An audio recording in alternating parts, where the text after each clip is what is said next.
Bonjour. Cette vidéo est la première d'une série de vidéos qui vont traiter de la réduction des endomorphismes et des matrices en dimension finie. Nous allons commencer ici par un exercice sur la diagonalisation des endomorphismes.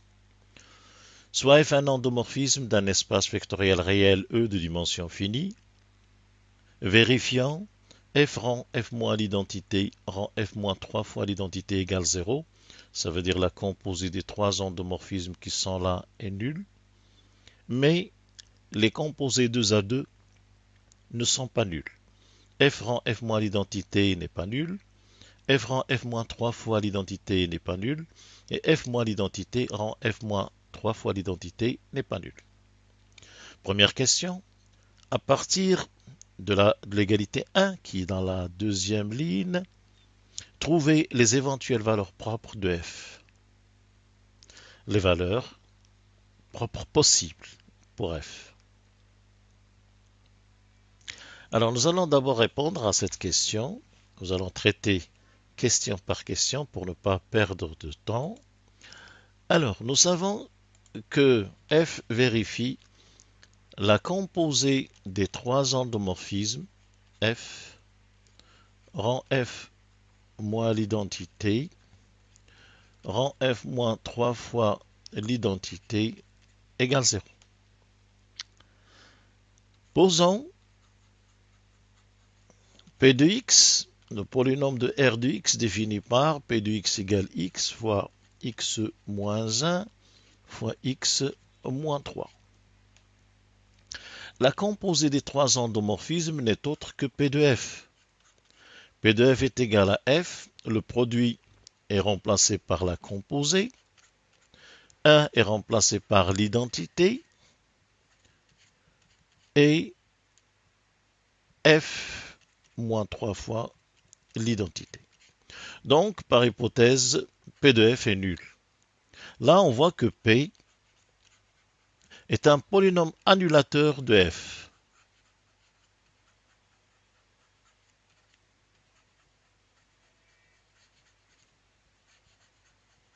C'est un polynôme annulateur de f. Et on sait que lorsqu'on dispose d'un polynôme annulateur d'un endomorphisme f, les valeurs propres de l'endomorphisme sont à chercher parmi les racines de P. On en déduit que les valeurs propres éventuelles possibles de f sont parmi 0, 1 et 3. Ce sont les racines du polynôme P. Voici donc pour la première question. Revenons au sujet. Deuxième question. Montrez que de telles valeurs sont bien des valeurs propres. Là, nous allons utiliser la deuxième partie de l'hypothèse, à savoir les composés 2 à 2 ne sont pas nuls. Alors, pour montrer que la première valeur 0 est bien une valeur propre,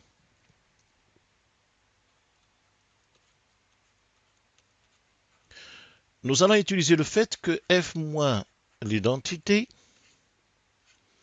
composé avec f moins 3 fois l'identité n'est pas nul. Ce qui se traduit par il existe au moins un vecteur x de E tel que l'image de ce vecteur par cette composée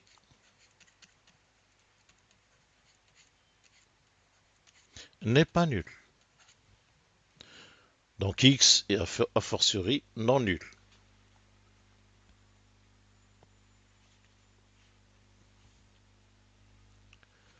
Posons U égale f moins l'identité rend f moins 3 fois l'identité de x. Ce vecteur est non nul.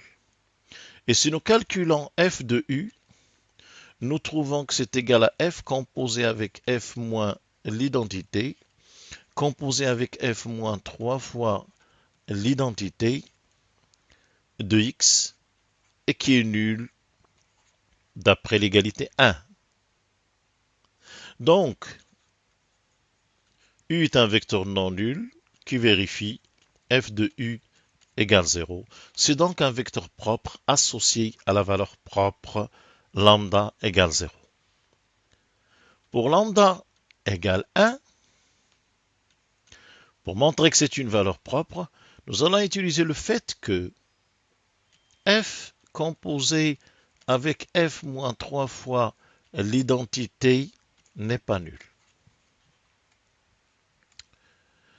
Alors, on en déduit l'existence d'un vecteur y de E dans l'image par f rang f moins 3 fois l'identité n'est pas nul.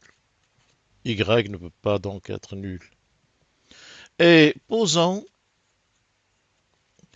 V, le vecteur f rang f moins 3 fois l'identité de Y. Ce vecteur est un vecteur non nul. Et si nous calculons f moins l'identité de V, nous trouvons qu'elle est égale à f moins l'identité composée avec f moins 3 fois l'identité de y, qui est égal, puisque les trois endomorphismes commutent, f et l'identité commutent avec f, donc c'est f composé avec f moins l'identité, composé avec f moins 3 fois l'identité de y, qui est nul d'après la première partie de l'hypothèse. Finalement, on a donc que f moins l'identité du vecteur non nul v égale 0, qui équivaut à f de v égale v, et donc nous avons bien ici un vecteur non nul, vecteur propre, associé à la valeur propre 1. Reste la valeur lambda égale 3. Pour montrer que c'est bien une valeur propre, nous allons utiliser le fait que f composé avec f moins l'identité n'est pas nul. Et de la même manière, il existe un z dans E tel que f composé avec f moins l'identité de z n'est pas nul. Appelons ce vecteur w et nous allons de la même manière vérifier que f moins 3 fois l'identité de w, qui est égal à f moins 3 fois l'identité composée avec f moins l'identité de z, et qui est nul pour la même raison. Et nous avons donc f de w est égal à 3w, avec un vecteur w non nul, qui est donc un vecteur propre associé à la valeur propre lambda. Voici donc pour la deuxième question. Revenons au sujet. Troisième question. Montrer que les polynômes x fois x moins 1, x fois x moins 3 et x moins 1 fois x moins 3 sont premiers entre eux. Ceci est immédiat puisqu'on voit bien qu'ils n'ont pas de racine commune. Et qu'il existe trois polynômes a de x, b de x, c de x tels que x fois x moins 1 a de x, plus x fois x moins 3 b de x, plus x moins 1 fois x moins 3 c de x égale 1. Ceci est une conséquence de l'identité de Bezout. En effet, si les polynômes sont premiers entre eux, on sait bien qu'il existe trois polynômes qui vérifient ça. Donc nous passons immédiatement à la quatrième question, à en déduire qu'il existe trois endomorphismes U, V, W de E tels que f rang f moins l'identité rang U, plus f rang f moins 3 fois l'identité rang V, plus f moins l'identité rang f moins 3 fois l'identité rang W égale l'identité. Alors, prenons le résultat que nous donne l'identité de Bezout, à savoir x fois x moins 1 a de x plus x fois x moins 3 b de x plus x moins 1 fois x moins 3 c de x égale 1. Résultat que nous donne l'identité de Bezout.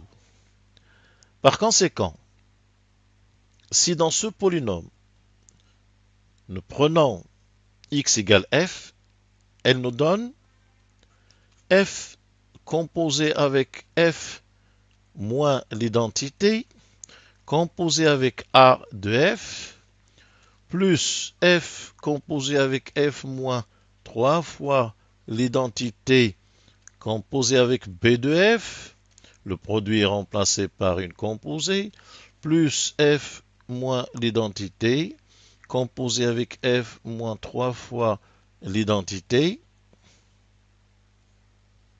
composé avec c de f, égale identité.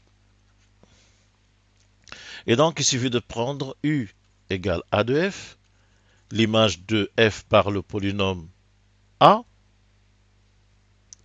v égale b de f, et w égale c de f.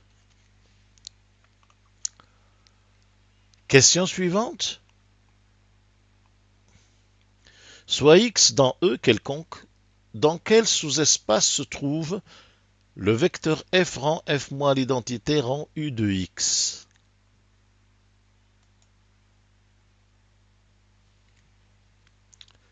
Donc nous allons chercher où se trouve le vecteur f rang f moins l'identité rang u de x. C'est bien ça. F rang f moins l'identité rang u de x. Alors, nous savons que la composée des trois endomorphismes est nulle.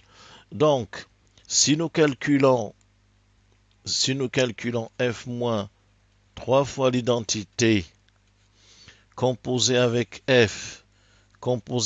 f moins l'identité composée avec u de x, nous savons que la composée des trois, il commute, on l'a déjà dit, est égale à 0. Autrement dit, le vecteur f rang f moins l'identité rang u de x appartient au noyau de l'endomorphisme f moins 3 fois l'identité. Ce noyau est le sous-espace propre associé à la valeur propre 3. Pour le deuxième vecteur, f rang f moins 3 fois l'identité rang v de x, ce vecteur-là, appartient à quel sous-espace? Eh bien, nous voyons que si nous composons par le troisième endomorphisme,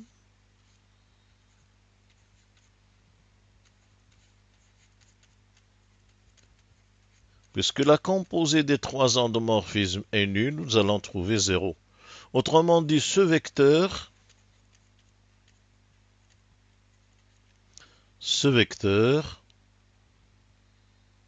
rang v de x appartient au noyau de f moins l'identité, qui est le sous-espace propre associé à la valeur propre 1. Et enfin, le vecteur f moins l'identité, composé avec f moins 3 fois l'identité, composé avec w de x. Il manque f pour former les trois, donc si on compose par f,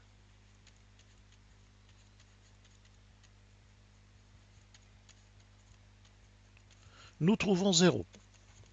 Et il est donc immédiat de dire que ce vecteur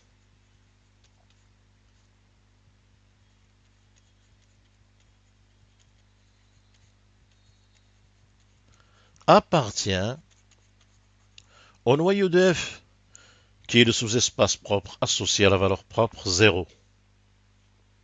Revenons au sujet. On sait où se trouve chacun de ces vecteurs, en déduire que F est diagonalisable. En déduire que F est diagonalisable. Alors, nous savons que F, composé avec F moins l'identité, composé avec U de X, plus F composé avec F moins 3 fois l'identité, rend V de X, plus F moins l'identité rend F moins 3 fois l'identité rend W de X égale X, puisque la somme est égale à l'identité. Autrement dit, nous avons X qui est un vecteur de E. Le premier vecteur est un élément du noyau de F moins 3 fois l'identité. Le deuxième vecteur appartient au noyau de F moins l'identité. Et le troisième vecteur appartient au noyau de F. On en déduit que E est égal à ker F plus ker F moins l'identité plus ker F moins 3 fois l'identité. Or, nous savons que la somme des noyaux est une somme directe. Et par conséquent, E est la somme directe des sous-espaces propres. Par conséquent, F est diagonalisable.